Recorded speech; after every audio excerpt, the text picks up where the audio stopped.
February 16ರಂದು challenging star Darshan ಅವರ ಹುಟ್ಟುಹಬ್ಬವಾಗಿತ್ತು. ಆ ದಿನ ದರ್ಶನ್ ಅವರ ಅಭಿಮಾನಿಗಳು ವಿಶೇಷ ಕಾರ್ಯಕ್ರಮಗಳನ್ನು ಹಮ್ಮಿಕೊಂಡಿದ್ದರು.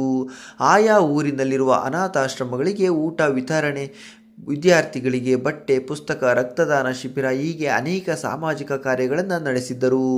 ಆದರೆ ದರ್ಶನ್ ಬರ್ತ್ಡೇ ಮುಗಿದ ಒಂದೇ ದಿನಕ್ಕೆ ಮಗ ವಿನೀಶ್ ಮಾಡಿದ ಕೆಲಸಕ್ಕೆ ಜೈಲಿನಲ್ಲಿ ನಟ ದರ್ಶನ್ ಕಣ್ಣೀರಿಟ್ಟಿದ್ದಾರೆ. ಹಾಗಾದರೆ ವಿನೀಶ್ ಮಾಡಿದ್ದೇನು? ಅದೆಲ್ಲ ಸಂಪೂರ್ಣವಾಗಿ ನೋಡೋಣ ಬನ್ನಿ. ನಿಮಗೆಲ್ಲ ಗೊತ್ತಿರುವಂತೆ ನಟ ದರ್ಶನ್ ಅವರಿಗೆ ಮಗ ವಿನೀಶ್ ಅಂದರೆ ಸಿಕ್ಕಾಪಟ್ಟೆ ಇಷ್ಟ. ವಿನೀಶ್ಗೂ ಕೂಡ ತಂದೆ ಅಂದರೆ ಅಚ್ಚುಮೆಚ್ಚು. ಮೊನ್ನೆ ತಾನೇ ನಟ ದರ್ಶನ್ ಹುಟ್ಟುಹಬ್ಬವಿದ್ದು ಆ ಬೆನ್ನಲ್ಲೇ ನಟ ದರ್ಶನ್ ಅವರ ಪುತ್ರ ವಿನೀಶ್ ತಂದೆಯ ಹುಟ್ಟುಹಬ್ಬವನ್ನು ವಿಶೇಷವಾಗಿ ಆಚರಿಸಿದ್ದಾರೆ. ಈ ಮೂಲಕ ಅಭಿಮಾನಿಗಳ ಮನಸ್ಸು ಗೆದ್ದಿದ್ದಾರೆ. ದರ್ಶನ್ ಮಗ ವಿನೀಶ್ ಅಪ್ಪನ 49ನೇ ಹುಟ್ಟುಹಬ್ಬದ ಪ್ರಯುಕ್ತ ಬುದ್ಧಿಮಾಂದ್ಯ ಮಕ್ಕಳಿಗೆ ಸಿಹಿ ತಿಂಡಿ ಹಾಗೂ ಉಡುಗೊರೆಗಳನ್ನು ನೀಡಿದ್ದಾರೆ. ಮನೋವಿಕಾಸ ಕೇಂದ್ರಕ್ಕೆ ಭೇಟಿ ನೀಡಿ ಅಲ್ಲಿರುವ ಬುದ್ಧಿಮಾಂದ್ಯ ಮಕ್ಕಳಿಗೆ ಬಟ್ಟೆ ಹಾಗೂ ಆಟದ ವಸ್ತುಗಳನ್ನು ವಿತರಿಸಿದ್ದಾರೆ. ಈ ವಿಡಿಯೋ ಸಾಮಾಜಿಕ ಜಾಲತಾಣದಲ್ಲಿ ಹರಿದಾಡುತ್ತಿದೆ.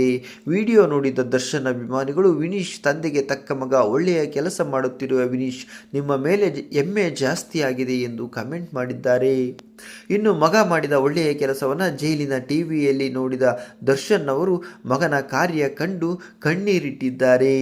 ವಿನೀಶ್ ಮಾಡಿದ ಕೆಲಸದ ಬಗ್ಗೆ ನಿಮ್ಮ ಅನಿಸಿಕೆಗಳನ್ನು ಕಾಮೆಂಟ್ ಮಾಡಿ ತಿಳಿಸಿ.